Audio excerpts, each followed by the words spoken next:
السلام علیکم ورحمۃ اللہ وبرکاتہ۔ صلاۃ التسبیح سے متعلق ایک سوال بکثرت کیا جاتا ہے، اور خصوصاً رمضان کے مہینے میں ہی یہ سوال کیا جاتا ہے۔ یہ بھی ایک تعجب کی بات ہے کہ صلاۃ التسبیح سے متعلق رمضان ہی میں سوال کیوں۔ بہت ممکن ہے رمضان میں جیسے مختلف عبادتوں کا جو ایک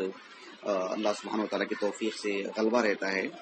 انہیں میں صلاۃ التسبیح سے متعلق بھی سوال ہوتا ہوگا۔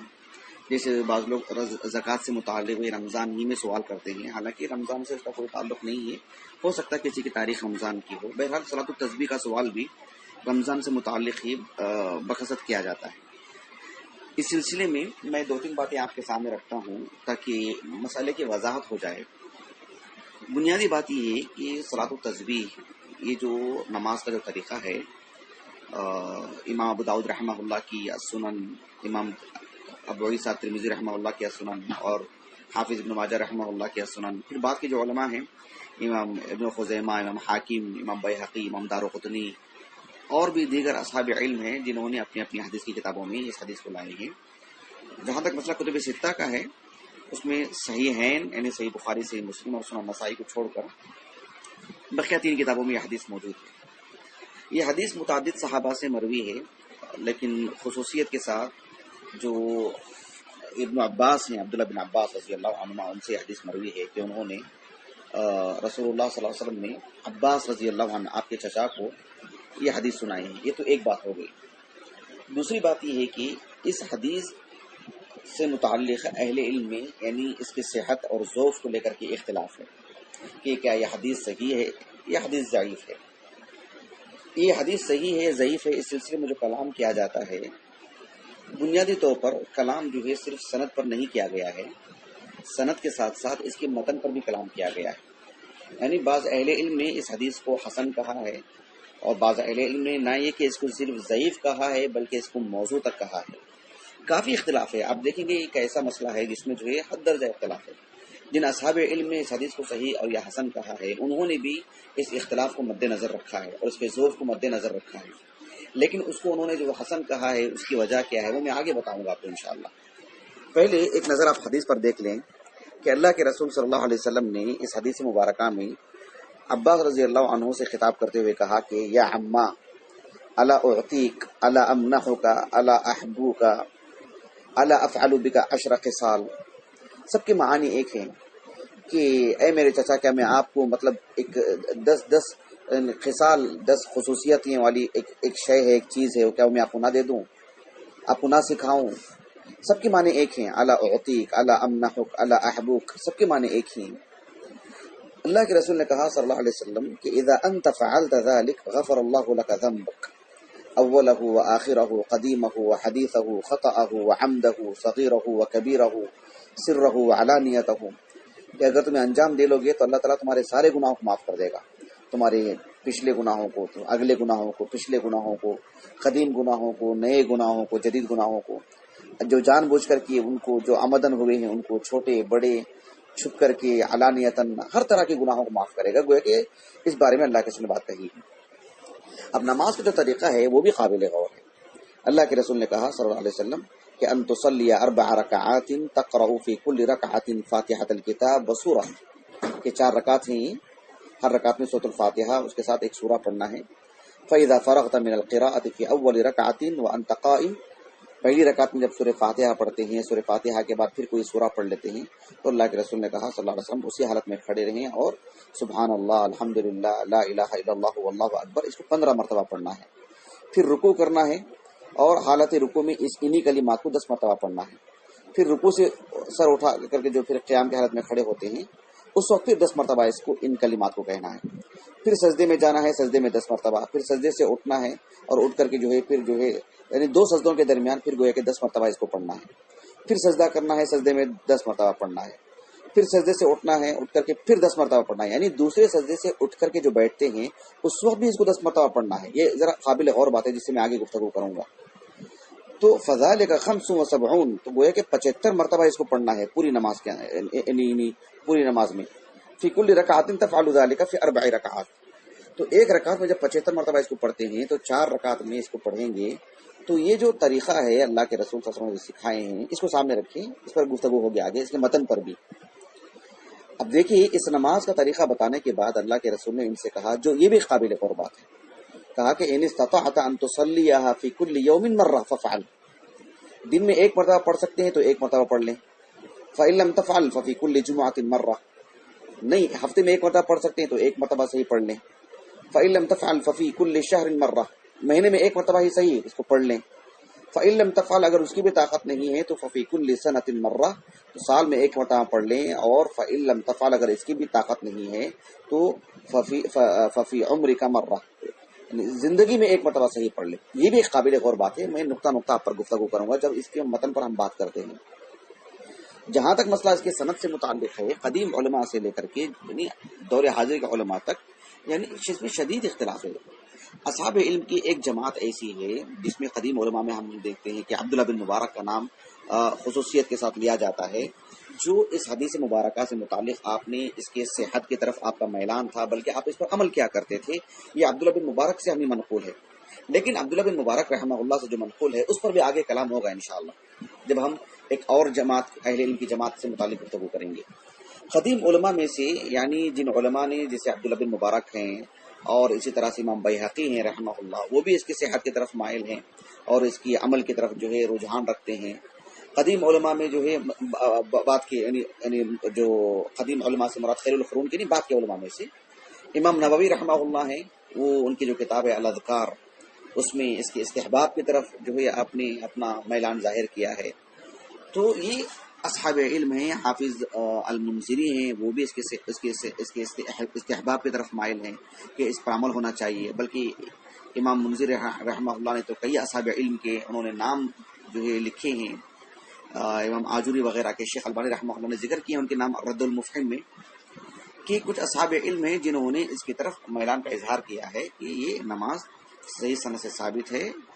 اس کی متعدد طرق ہیں وغیرہ وغیرہ۔ حافظ ابن حجر ہیں رحمہ اللہ، آپ نے نتائج الافکار جو امام نووی رحمہ اللہ کے الاذکار ہے اس پر آپ نے تخریج کا کام کیا ہے، اس میں تو اس کا ذوق ظاہر کیا ہے اس کے متعدد طرق کو، لیکن حافظ ابن حجر رحمہ اللہ کی بعض تحریروں سے اس کی تحسین بھی ملتی ہے کہ آپ نے اس کو حسن کہا، جیسا کہ مولانا عبدالرحمن مبارک پوری نے تحفۃ الاحوذی میں ذکر کیا ہے۔ تو اصحاب علم کی ایک جماعت نے اس کو حسن کہا ہے، اور اصحاب علم کی ایک جماعت نے اس کو ضعیف کہا ہے، بلکہ موضوع کہا ہے۔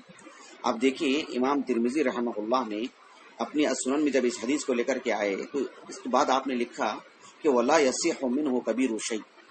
یعنی ان الفاظ سے امام ترمذی رحمہ اللہ نے گویا کہ اس کی جو متعدد طرق ہیں اس حدیث سے متعلق گفتگو کی کہ یہ رسول اللہ صلی اللہ علیہ وسلم سے کسی بھی طرح سے صحیح حدیث سے ثابت، صحیح سند سے ثابت نہیں ہے۔ حافظ عقیلی ہیں رحمہ اللہ، آپ نے بھی کہا کہ رسول اللہ صلی اللہ علیہ وسلم سے اس موضوع پر کوئی بھی حدیث صحیح سند سے ثابت نہیں ہے۔ شیخ الاسلام ابن تیمیہ رحمہ اللہ، آپ نے یعنی اس موضوع پر اچھا خاصا تفصیلی گفتگو کی، آپ نے جو ہے صلاۃ التسبیح سے متعلق کہا کہ جو ہے یعنی امام ابو داؤد اور امام ترمذی بھلے ہی اس کو یعنی اپنے سنن میں لے کر کے آئے ہیں، لیکن کہا کہ فلم یقل بھی احد من الائمۃ الاربعہ، کہا کہ ائمہ اربعہ میں سے کسی نے اس حدیث کی طرف جو ہے مطلب یعنی رہنمائی نہیں کی، اس کی صحت پر گفتگو نہیں کی، بلکہ اس کا ذوق کی طرف گفتگو کی ہے۔ احمد بن حنبل رحمہ اللہ نے تو اس حدیث کو ضعیف کہا ہے، اور اس نماز سے متعلق بھی گفتگو کی ہے کہ رسول اللہ سے ثابت نہیں ہے صلی اللہ علیہ وسلم۔ ابھی میں نے عبداللہ بن مبارک سے متعلق کہا، امام ترمذی نے بھی نقل کیا ہے ان کے تعلق سے کہ وہ نماز پڑھا کرتے تھے اور اس کے فضل کو مانتے تھے۔ تو عبداللہ بن مبارک رحمہ اللہ سے یہ جو نماز منقول ہے، ابن تیمیہ رحمہ اللہ نے کہا کہ پیارے رسول صلی اللہ علیہ وسلم سے جو عام نمازیں منقول ہیں ویسی نماز نہیں ہے۔ کہا کہ فإن الصلاة المرفوعة إلى النبي صلی اللہ علیہ وسلم ليس فيها قعدة طويلة بعد السجدة الثانية، یعنی جو پہلا سجدہ کرتے ہیں دو سجدوں کے درمیان تو قعدہ ہے نا، قعدہ جو ہے نا اس میں دعا بھی منقول ہے، لیکن دوسرے سجدے کے بعد اس دعا کو 10 مرتبہ پڑھیں، اتنا لمبا جو قعدہ ہے دوسرے سجدے کے بعد۔ کہا کہ وَهَذَا يُخَالِفُ الْأُصُولِ، آپ علیہ السلام سے جو عام نمازیں منقول ہیں یہ تو بالکل اصل سے ہی مخالف ہے یہ عمل۔ تو یہ اس سلسلے میں ابن تیمیہ نے کہا کہ جو یعنی اصول پر نظر رکھتا ہے وہ یقیناً کہے گا کہ جان لے گا کہ یہ ایک موضوع روایت ہے، یہ ان جیسی جو روایات ہیں۔ تو شیخ الاسلام ابن تیمیہ رحمہ اللہ نے اس پر شد و مت سے لکھا ہے.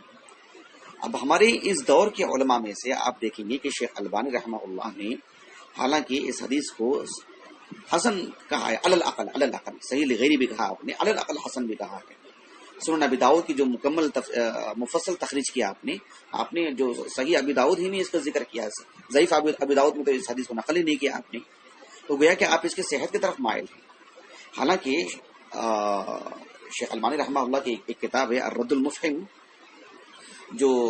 چہرہ اور ہاتھ کی جو کھلا رکھنے سے متعلق جو آپ کا ایک خاص موقف ہے، اس سلسلے میں جو آپ نے دفاعی انداز میں جو کتاب لکھی ہے، اس میں یعنی ایک حدیث کے متعدد طرق ہوتے ہیں، ہر طریق میں کچھ نہ کچھ ضعف ہوتا ہے، لیکن سب طریق مل کر کے اس کے اندر ایک قوت ملتی ہے. وہ ایک کیا کہتے ہیں قاعدہ کلیہ نہیں ہے، یہ ایک مطلب جو ہے ایک حدیث سے متعلق بات دیکھی جائے گی کہ سند سے متعلق گفتگو کی جا رہی ہے، لیکن ایک قاعدہ ہے یہ بھی. لیکن شیخ البانی رحمہ اللہ نے اس حدیث کو اس قاعدے کو سمجھانے کے لیے صلاۃ التسبیح کی مثال دی، اور آپ نے اس کتاب میں لکھا ہے، وہ کتاب میرے سامنے ہے فی الحال، آپ کی عبارت میں پڑھ کر کے سنا رہا ہوں دیکھ کر کے، کہ فَإِنَّهُ قَدْ تَبَيَّنَ بَعْدَ تَتَبُّعِ طُرُقِهِ أَنَّهُ لَيْسَ لَهُ إِسْنَادٌ ثابت. شیخ البانی نے کہا کہ یہ جو صلاۃ التسبیح ہے،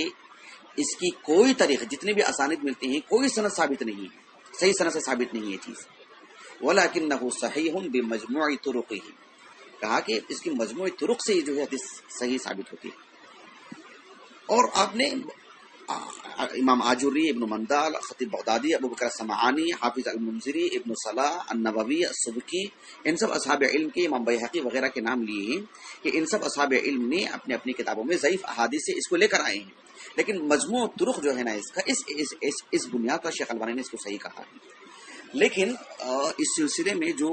ابن تیمیہ نے کہا، اور آپ سے پہلے حافظ ابن قدامہ نے کہا، اور آپ سے پہلے امام احمد بن حنبل رحمہ اللہ سے جو آپ نے نقل کیا ہے، یہ بات جو ہے زیادہ درست ہے. اور شیخ ابن باز رحمہ اللہ اس دور میں، یعنی آپ کا کلام جو ہے اس سلسلے میں بہت مفصل ہے جو شیخ ابن باز رحمہ اللہ نے کہا ہے، یعنی ان کے آپ فتاوی میں پڑھ کر کے دیکھیے. آپ نے تو اس معاملے میں بہت سختی سے بات کہی. آپ نے کہا کہ جو ہے رسول اللہ صلی اللہ علیہ وسلم سے یہ جو حدیثیں ہمیں ملتی ہیں، یعنی اس سلسلے میں کیا کہتے ہیں صلاۃ و تسبیح سے متعلق، آپ نے کہا کہ ایک تو اس کی صحت میں اختلاف ہے اہل علم کے مابین، دوسری بات یہ ہے کہ جو ہے یعنی اس حدیث سے متعلق جو اتنا بڑا جو اجر لکھا گیا ہے، کہا کہ یہ ایک شاذ عمل ہے. یعنی مان لیا جائے کہ اس کی سند حسن درجے کی بھی ہے، لیکن یہ جو رسول اللہ سے جو احادیث ملتی ہیں، جس میں نماز کے ہمیں طریقے ملتے ہیں، متعدد قسم کی نفل نمازیں ہیں، لیکن جو ہے اس طرز کی جو نماز ہے، یہ عام نمازوں کے مقابل ایک شاذ عمل ہے، ایک شاذ ہے یہ. اس سلسلے میں شیخ ابن باز رحمہ اللہ نے کہا کہ یعنی مخالف للاحادیث الصحیحہ کہا، تو اس کو آپ نے اس موقف کو صحیح قرار دیا کہ یہ جو صلاۃ التسبیح ہے، کہا کہ حدیث و شاذ غیر صحیح، اور معتمد قول یہی ہے کہ یہ غیر صحیح ہے، بلکہ اس کو موضوع کہا ہے یعنی شیخ ابن باز رحمہ اللہ نے. لا اساس لها من الصحہ واسانیدها كلها معلولہ، اس کی جتنی بھی اسانید ہیں سب معلول ہیں، اور اس کی متن میں بھی غرابت ہے. تو یہ بات جو ہے یہی قرین صحت ہے، واللہ عالم. اور شیخ ابن باز رحمہ اللہ نے اس پر بہت مفصل کلام کیا ہے کہ اس میں جو اضطراب ہے اس کو بھی سامنے رکھا. شیخ ابن عثیمین رحمہ اللہ سے بھی سوال کیا گیا، تو آپ نے یہی کہا کہ جو ہے یعنی اس سلسلے میں جو اس کی متن میں جو نکارت ہے، اور اسی طرح سے جو ہے اس کی قاعدہ ثانیہ سے متعلق پڑھنے کی جو بات ملتی ہے، یا پھر اسی طرح سے جو یعنی مجھے ابھی شیخ ابن عثیمین رحمہ اللہ کا فتویٰ میرے سامنے نہیں ہے، لیکن آپ کا جو کلام جو ہے بہت منقول ہے. میں نے اس سے پہلے بھی جو آڈیو ہمارے گروپ میں نے شیئر کیا تھا، اس میں بھی میں نے وہ بات لکھا ہے کہ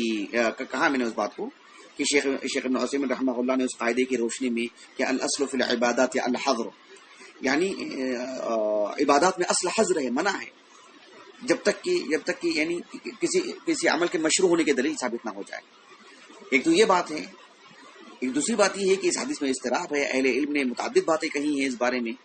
ابن تیمیہ رحمہ اللہ کا جو ہے احمد بن حنبل کے حوالے سے اور دیگر اصحاب علم سے یعنی ہمارے سامنے باتیں منقول ہیں کہ امام ابو حنیفہ ہوں، امام مالک ہوں، امام شافعی ہوں، اس سلسلے میں ان کا کوئی معاملہ ثابت نہیں ہے. اگر یہ نماز جو ہے مشروع ہوتی، ثابت ہوتی، اور اس میں اتنا اجر جو ہے وہ اگر واقعی واضح ہوتا، اور بلکہ زندگی میں، بلکہ روزانہ نہیں، ہفتے میں نہیں، سال میں نہیں، زندگی میں ایک مرتبہ پڑھنے کی بات کہی جا رہی ہے، تو بہت ہی مشہور ہونی چاہیے تھی یہ بات، عام ہونی چاہیے تھی یہ بات، جبکہ اس پر اس کے جو ہے اہل علم کے ردود ثابت ہیں اس سلسلے میں. تو یہ سب چیزیں اس بات پر دلالت کرتی ہیں کہ جو ہے یعنی اس عمل کی، اس نماز کی جو مخصوص کیفیت ہے، یہ سب چیزیں کہ واللہ عالم یہ علی الاقل یعنی یہ ایک بہرحال دل میں ایک کھٹک سی پیدا کرتی ہے چیزیں. عبد الرحمن مبارک رحمہ اللہ نے بہت تفصیلی کلام کیا ہے، حتیٰ کہ شیخ البانی رحمہ اللہ نے جو صحیح ابی داؤد میں جو تفصیلی کام کیا ہے، اس میں حافظ ابن خزیمہ رحمہ اللہ کی جو صحیح ہے اس سے آپ نے نقل بھی کیا ہے کہ ان صح الخبر، کہ اگر یہ حدیث صحیح ہو تو یہ مشروع عمل ہے، یعنی صلاۃ التسبیح. اور ابن خزیمہ رحمہ اللہ نے یہ بھی کہا کہ اس کی ساری آسانی سے متعلق دل میں ایک کھٹک سی ہے کہا. تو یہی بات ہے. تو بہرحال علی الاقل جو ہے یہ ایک طرح سے مسترب ہے، یہ معاملہ راجح ہے، قرار دینا آسان نہیں ہے. اس کی سند سے متعلق جو ہے یعنی اہل علم سے کچھ اصحاب علم نے اس کو حسن کہا ہے، شیخ البانی اور دیگر اصحاب علم نے. اور دوسری بات یہ بھی ہے کہ جو ہے عبداللہ بن مبارک رحمہ اللہ کے عمل کو بھی سامنے رکھا گیا ہے کہ جو ہے اس متن پر آپ نے عمل بھی کیا ہے. تو اس بہرحال زیادہ جو میلان ہے، ہم نے بڑی تعداد میں اہل علم کو دیکھا جو ہم مدارس میں پڑھ کے آئے ہیں، جامعہ دارالسلام اور آباد میں ہو یا دیگر جگہوں پر بھی، یا دیگر اصحاب علم سے بھی ہم سنتے ہیں کہ جتنے بھی ہمارے علماء ہیں، ہم نے کبھی ان کو پڑھتے ہوئے دیکھا نہیں ہے اس نماز کو. تو یہ بھی ایک بات ہے. ہمارے استاد محترم شیخ انیس الرحمن حفظہ اللہ نے بھی کلاس میں اس معاملے میں یہ بتایا کہ جو ہے اس کا جو عمل ہے، اس کی جو کیفیات ہے، اس کی کیفیت ہے، اس کی جو حیت ہے نماز کی، یہ بالکل دیگرگوں ہے، سب سے الگ ہے. تو اس وجہ سے بھی جو ہے یعنی اہل علم نے اس سلسلے میں اس سے گریز کیا ہے. تو واللہ عالم، میں نے کبھی ہمارے اساتذہ میں سے، ہمارے بڑے علماء میں سے اس نماز کا اہتمام کرتے ہوئے، اس کی طرف دعوت دیتے ہوئے، اس کی ترغیب دلاتے ہوئے، نوافل پر بہت زور دیتے تھے ہمارے اساتذہ، لیکن کبھی اس جانب ہمیں سال میں کہیں ایک مرتبہ پڑھنے کے لیے کہیں ہوں، واللہ عالم میں نے کبھی نہیں سنا ہے. تو ہمارا رجحان بھی اسی طرف ہے، واللہ عالم. بارک اللہ فیک.